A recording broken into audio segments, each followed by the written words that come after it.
नमस्कार, मैं नियाज खान और आप देख रहे हैं एनएमएफ न्यूज। आसमां इतनी बुलंदी पे जो इतराता है भूल जाता है जमी से ही नजर आता है। शोहरत की बुलंदी भी पल भर का तमाशा है, जिस डाल पर बैठे हो वो टूट भी सकती है।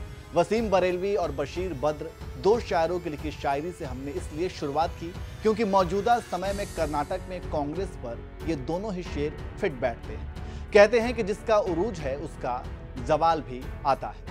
उरूज का तात्पर्य यहाँ सत्ता से है, इसलिए बड़े बुजुर्गों की सलाह है कि जब आपको सत्ता की ताकत मिले तो उसके साथ संतुलन बनाए रखना चाहिए, हर किसी का ख्याल रखना चाहिए। और अगर आपने ऐसा नहीं किया तो फिर आप जानते हैं कि समय से बड़ा बलवान कोई नहीं होता है, अर्थात उरूज के बाद जवाल भी आता है।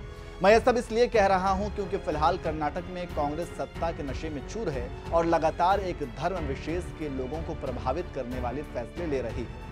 22 जनवरी राम मंदिर उद्घाटन से पहले कर्नाटक सरकार ने 31 साल पुराने मामले में कार सेवक की गिरफ्तारी की थी, जिसके बाद बीजेपी ने हंगामा काटा था और इस कदम को राम भक्तों के खिलाफ कदम बताया था।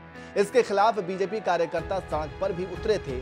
वहीं इसके बाद एक और मामला सामने आया जब कर्नाटक के मांड्या जिले में 108 फीट ऊंचे पिलर पर लहरा रहे भगवा झंडे को नीचे उतारा गया और दलील दी गई कि इसके सांप्रदायिक सौहार्द बिगड़ सकता था, जबकि इस भगवा झंडे को ग्रामीणों ने आपस में चंदा इकट्ठा करके लगाया था और इसे गांव के राम मंदिर के पास ही लगाया गया था। लेकिन इसके बावजूद एक तर्कहीन तर्क देकर उसे उतार दिया गया, जिसके बाद सोशल मीडिया पर लोगों का गुस्सा भी फूटा।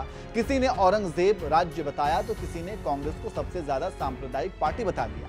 अब इसी कड़ी में एक और घटना सामने आई है और ये भी झंडा से ही संबंधित है। इस बार झंडा हटाया नहीं गया है बल्कि लगाया गया है, लेकिन इस बार झंडे का कलर भगवा नहीं बल्कि हरा है।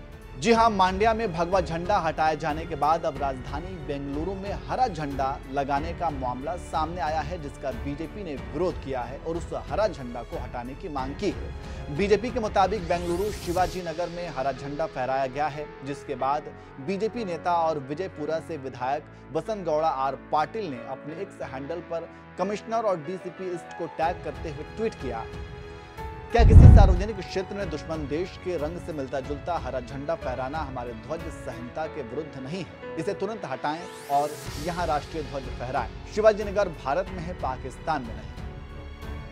हालांकि विरोध के बाद बीबीएमपी कर्मचारियों की मदद से वहां से झंडे को हटा दिया गया है। वहीं मुकामी लोगों का कहना है कि पिछले 30 सालों से यह झंडा वहां पर वैसे ही फहर रहा था, लेकिन पुलिस प्रशासन का कहना है कि कार्रवाई नियमानुसार ही की गई है। कुल मिलाकर बीजेपी जेडीएस गठबंधन राज्य में हिंदू हित के मुद्दों को लेकर आक्रामक है।